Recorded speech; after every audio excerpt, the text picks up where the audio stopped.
이번 시간에는 하나님의 주신 성령의 은사를 하나님의 영광을 위해 사용하라는 제목으로 말씀을 전합니다. 하나님의 역사는 신령한 역사요. 신령한 역사는 여러 가지 신령한 영적 현상을 통하여 나타나는 축복입니다. 이 성령의 사역의 결과를 통해서 눈에 보이는 현실적인 축복으로 나타납니다. 지혜가 부족한 자에게는 지혜를, 믿음이 없는 자는 믿음을, 깨닫지 못하는 자에게는 지식을, 병든 자에게는 치유를, 가난한 자에게는 믿음을 통해서 부유한 축복을, 답답한 자에게는 예언을 통한 권면과 안위를 주시는 등의 축복으로 역사를 하십니다. 이와 같이 하나님의 축복은 눈에 보이지 않는 영적 축복을 받음으로 말미암아 영혼육이 잘 되어집니다. 또한 이 세상에 눈에 보이는 물질적인 축복이나 육신적인 축복을 받을 수 있도록 성령이 나타나는 현상을 통하여 역사합니다. 그래서 여러 가지 신령상 유익함을 줄 뿐만 아니라 눈에 나타나는 여러 가지 현실적인 문제를 해결하거나 영과 혼과 육신에 유익함을 줍니다. 그러므로 은사는 신령한 영적 생활에 덕을 세우고 교회에 유익이 되게 할 뿐만 아니라 현실적인 신앙생활 속에서 유익하게 하는 여러 가지 축복의 실제적인 방편으로 주어지는 것입니다. 그럼 은사들을 어떻게 사용하느냐? 첫째, 예배에서도 성령의 은사의 활용과 유익입니다. 성령 은사가 나타나게 하려면 상대방의 심령에 성령 역사가 강하게 작용될 필요가 있습니다. 상대방에게 강하게 적용될 요소는 신령한 요소로 말미암아 하나님의 능력 앞에 굴복되어지게 됩니다. 상대방에게 성령의 역사가 강하게 작용될 요소는 여러 가지가 있습니다. 가장 강하게 작용되는 것이 지식의 말씀이나 통변이나 예언언사를 통하여 역사를 하실 때 상대방의 신령함을 인정하게 됩니다. 예배나 부흥집회나 치유사에서 기적과 신유의 역사를 일으킵니다. 병원에서 고치지 못하는 여러 가지 질병을 성령의 나타남으로 고침받는 유익함이 있습니다. 예수님 당시나 오늘날이나 기적은 많은 부분이 이러한 질병의 고침으로 예수님의 신성이 증명되는 것이며 복음이 능력있게 전파되며 성도들의 믿음이 사람의 지혜에 있지 않게 되고 성령의 능력에 있음을 믿다는 믿음을 가질 수 있도록 합니다. 예배를 인도하는 사역자는 성령이 강하게 역사할 수 있도록 자기만의 성령의 은사를 가지고 있어야 됩니다. 자기만이 터득한 성령 은사를 가지고 성령이 청중을 사로잡아야 기적의 역사를 체험합니다. 제가 성령 집회를 인도하다 보니 강단에서 말씀을 전하고 예배를 인도하는 사역자의 은사의 영성에 따라서 예배나 집회의 성패가 갈리게 됩니다. 그러므로 예배나 집회를 인도하는 인도자는 성령이 강하게 역사하게 하는 자기만의 성령의 은사가 있어야 됩니다. 은사 집회나 기도 모임에서 은사의 역사를 일으킵니다. 아무리 유명한 박사가 인도할지라도 능력이나 은사를 부인하고 지적으로만 가르치는 조용한 사경에는 졸음만 오게 됩니다. 말씀에 조리가 없고 설교가 체계가 없어도 성령의 역사하는 성령이 충만한 집회는 각종 역사가 일어나서 성령의 역사하고 각종 은혜와 은사가 나타나게 됩니다. 그러므로 집회를 인도하는 자는 무엇보다도 성령으로 세례를 받고 성령 충만한 상태에서 집회를 인도해야 합니다. 집회의 성령의 역사 정도는 강단에서 인도하는 사역자의 성령 충만의 정도를 넘어가지 못합니다. 그리고 집회를 인도하기 전에 깊은 영의 기도, 온몸 기도를 해가지고 성령으로 충만한 상태에서 예배를 인도하는 습관을 들여야 됩니다. 축복 집회나 은혜 집회에서 은혜와 회개의 역사를 일으킵니다. 회개하고 싶어도 회개가 안 되고 믿어보려고 해도 믿어지지 않는 것이 문제입니다. 그러나 성령이 바라게 하심을 따라 전하는 말씀은 심령 골수를 쪼개고 영과 혼을 가르며 성령의 충만함으로 뜨거운 기도를 부르짖음이나 찬송의 열기는 회개 역사를 일으키게 됩니다. 성령의 바라게 하심을 따라 전하는 말씀은 격정적인 외침도 아니요 웅변조로 큰 소리도 아니요 인위적인 스피치 훈련으로 되는 것도 아닙니다. 원고를 보더라도 순간 내부에서 솟아나오는 말씀과 영감과 성령의 나타남으로 주어지는 말씀의 선포는 영과 생명의 흐름이 있습니다. 이 영과 생명의 흐름에 접촉한 청중의 영은 감동을 받으며 자아를 깨뜨리고 회개 역사를 일으키는 내적인 성령 기름 부음으로 연결하게 됩니다. 말씀을 전하는 목회자는 충분한 기도로 성령의 충만한 가운데 말씀을 전해야 됩니다. 말씀을 전하기 전에 청중들이 마음을 열도록 적절한 영적 조치가 필요합니다. 찬양이나 기도를 통하여 마음의 문을 열게 해야 성령의 역사가 일어납니다. 말씀을 전할 때도 적절한 실증을 통해 가지고 믿음을 유발하게 하면 마음이 열려서 심령에서 기름 부음이 올라오게 됩니다. 기름 부음이 심령에서 품어져 나오므로 성령의 감동을 받게 됩니다. 성령의 감동을 받으니 전인격이 성령으로 장각을 다하게 됩니다. 능력 사역이나 치유 집회에서 축기 역사가 일어납니다. 질병의 원인이 사단과 귀신들에 의한 강한 세력에 사로잡힌 상태에 일어나는 질병이라면 성령님의 능력으로 이러한 속박에서 벗어나게 할 필요가 있습니다. 악령의 축기에는 영분별의 은사와 능력의 은사가 나타남이 있어야 하며 그 귀신은 성령의 권능에서 자신의 정체를 폭로를 합니다. 말씀 속에서 역사하는 성령의 권능으로 귀신이 정체를 드러나게 됩니다. 정체를 드러내는 귀신은 떠나가려고 드러난 것입니다. 귀신의 정체를 드러내는 건 떠나가려고 말씀 속에서 역사하는 성령으로 말미암아 귀신이 제압당한 상태이므로 귀신 축기가 쉽게 이루어집니다. 절대로 축기는 사람의 힘으로 되지 않습니다. 성령의 역사가 그 환자의 안에서 일어나는 말씀을 전하여 귀신이 정체를 폭로하고 축기하는 것입니다. 그러므로 말씀을 전하는 목회자는 성령으로 세례를 받는 것은 필수입니다. 그리고 성령의 지배 가운데 영으로 성령으로 말씀을 전해야 합니다. 전도 집회나 치유사에서 전도의 부흥의 역사를 일으킵니다. 은사를 부인하거나 외면하는 말씀주의 부흥 사경회가 실패하는 원인은 성령의 기름 부음이 나타남 없이 지식적으로만 가르치는 까닭입니다. 예배가 김 빠진 콜라처럼 싱겁고 맥이 없고 졸리는 이유는 성령의 나타남이나 은사가 없이 지식적인 말씀이나 형식적인 예배와 종교행위로 끝나기 때문입니다. 부흥 집회와 치유 집회에서 하나님의 능력이나 신령한 역사 앞에서는 하나님에 대한 경외함을 생기게 됩니다.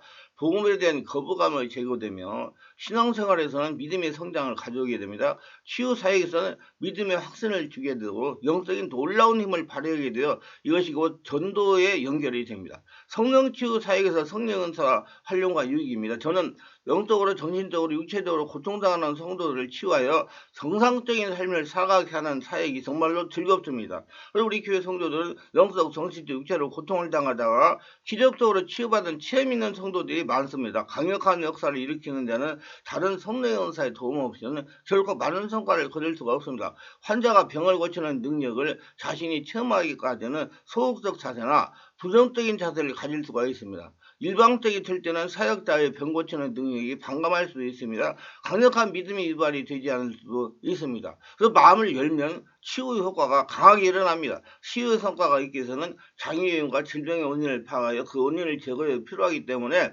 영분별의 은사나 지식의 말씀 은사를 통한 활용이 있어야 됩니다. 마음의 깊은 상처는 용서하지 못한 죄들은 본인들이 모를 때도 있고 일부러 감추하기 때문에 이러한 사실들을 털어놓지 아니하거나 파악하지 못하면 치유가 되지 않습니다. 치유 사역에서 은사의 활용은 치유를 일으키는 결정적인 요인들을 제공하게 되기 때문에 은사에 대한 확신과 성령의 나타남에 대한 민감한 반응을 중재하는 의미를 갖고 있습니다. 귀신 들림이 외부로 드러나는 경우에는 누구나 알 수가 있지만 귀신에 눌려있는 잠복된 상태를 분별하지 못하는 경우가 대부분이기 때문에 이때는 영분별 은사가 활용되어야 하는 것입니다. 귀신이 붙어있는 부위를 달리하며 숨을 때가 있는데 이때 숨어있는 곳을 파악하거나 안수할 필요가 있을 때에는 영을 볼 수 있거나 느끼는 감각이 필요합니다.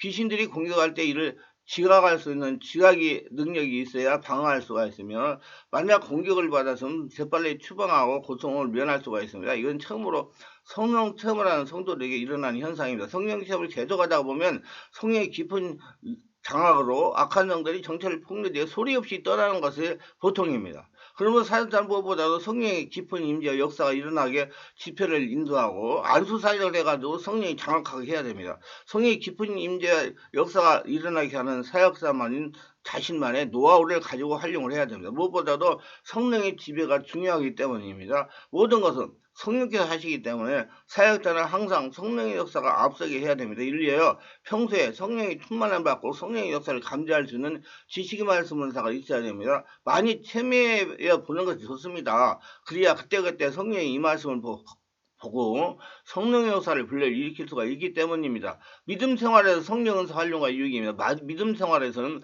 축복과 기적을 일으킵니다. 지혜를 통하여 진리를 분별하여 어려운 난관을 해결하고 지식의 말씀을 통해 기적의 축복을 받으며 예언의 말씀을 받음으로 감격과 회개가 일어나고 통변으로 교회의 덕을 세우며 믿음으로 기적이 나타나며 능력으로 승리하는 삶을 살 수 있습니다. 기적과 표적은 다 이러한 신령한 능력과 역사가 나타난 결과로 지어진 것이므로 하나님으로부터 축복과 은혜를 받기 원하는 사람은 길을 쓰고 성령 은사가 나타나는 영의 사람이 되어야 됩니다. 그러므로 성령 은사는 특별한 사람에게 나타나는 것이 절대로 아닙니다. 하늘의 축복은 신령한 축복이기에 신령한 요소가 자신에게 나타나지 않고 은사가 활용되지 않으면 신앙의 유익함을 나타낼 수가 없는 것입니다. 성령의 내적 사역을 통해 기름이 부어진 결과 외적으로 성령이 나타나면 회개의 역사가 일어나고 믿음의 확신을 통해 담대하게 환경을 극복하며 지혜가 부족하면 지혜의 은사를 통하여 문제를 해결하며 병을 고치려면 신의 은사로 병을 고치게 되고 여러 가지 유익한 성과를 가지게 됩니다. 전도 사역에서 성령 은사 활용과 유익입니다. 전도할 때 활용되는 은사는 지식 말씀 은사, 지혜 말씀 은사, 영분 배려 은사, 예언 은사, 믿음 은사, 기적을 행하는 은사가 유용되게 활용되어집니다. 전도는 생명을 살리는 일입니다. 하나님의 생명이 접붙음 받는 것은 하나님의 말씀 선포로만 되는 것이 아닙니다. 안수로도 되며 찬송으로도 가능하며 능력의 사역이나 환경을 통한 하나님의 사역으로도 가능합니다. 특별히 사람들은 하나님의 신령한 능력 앞에 신에 대한 두려움과 경외감을 느끼게 됩니다. 예를 들면 질병의 고침을 받을 때 자기들의 심령을 깨뜨려보는 능력 앞에서 혹은 방언하는 신비한 모습 등 자신의 방언을 받게 되면 확신을 하게 되고 귀신이 발작하거나 떠나가는 하나님의 능력 앞에 굴복하게 됩니다.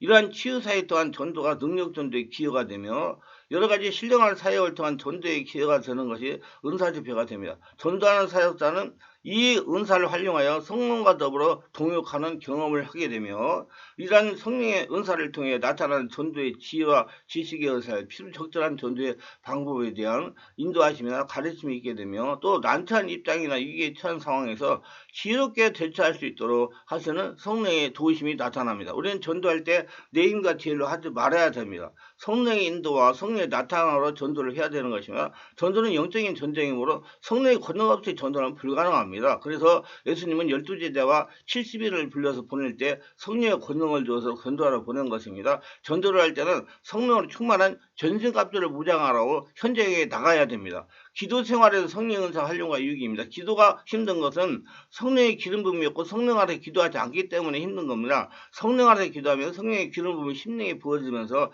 각종 여러 가지 은혜와 성령의 은사를 맛보게 됩니다. 응답을 받는 기쁨과 죄에 대하여 의에 대하여 심판에 대하여 깨우쳐주는 지식의 말씀이 주어지므로 몸이 건조하고 힘껏기반한 기도가 감사와 기쁨과 감격으로 바뀌게 됩니다. 메마른 육신의 심령과 마음에 사는 기도는 신령한 현상이나 기쁨을 맛보지 못하는 것입니다. 그렇기 때문에 이런 기도를 많이 해도 마음의 기쁨을 경험하지 못합니다. 신령한 기도의 기쁨을 경험하지 못하므로 성령 사역을 이해하지 못하며 성령의 역사를 이해하지 못하며 기도의 신비나 성령의 교제를 통해 나타나는 여러 가지 현상을 거부합니다. 더 나아가 성령 사역을 두려워하거나 회방하는 자가 되거나 성령 사역자를 무조건 신비주의로 매도하기 쉬운 것입니다. 이러한 기도의 신비를 체험하지 못하고는 말씀의 진정한 맛과 의미를 헤아릴 수가 없는 것입니다. 그러나 신비주의는 하나님 말씀을 외면하거나 무시하고 신비 현상의 간격만을 추구하는 사람을 말하는데 이러한 상황과 구별이 되어 분별할 수 있어야 되는 것입니다. 그러나 말씀의 능력을 이해하지 못하거나 말씀 없이 기도만 하는 사람들의 병폐는 신비주의를 전략하게 됩니다. 말씀과 신비는 항상 조화를 이뤄야 되고 말씀 오로지 말씀하고 주장만 은사하고 은사를 배척하는 사람은 이러한 성령 사역을 통하여 나타나는 신비를 경험해 봐야 참다운 말씀의 진술을 알게 되는 것입니다. 성도들에 사는 이성적인 육신적인 기도나 단순한 마음의 기도만 할 것이 아니라 지성서적 성령이 깊이 몰입되어 성령으로 온몸 기도하는 경험을 통하여 성령이 나타나는 여러 가지 기도의 신비를 맛보아야 알아야 기도를 하려고 그러고 기도가 즐겁다는 것을 이해하게 됩니다. 반대로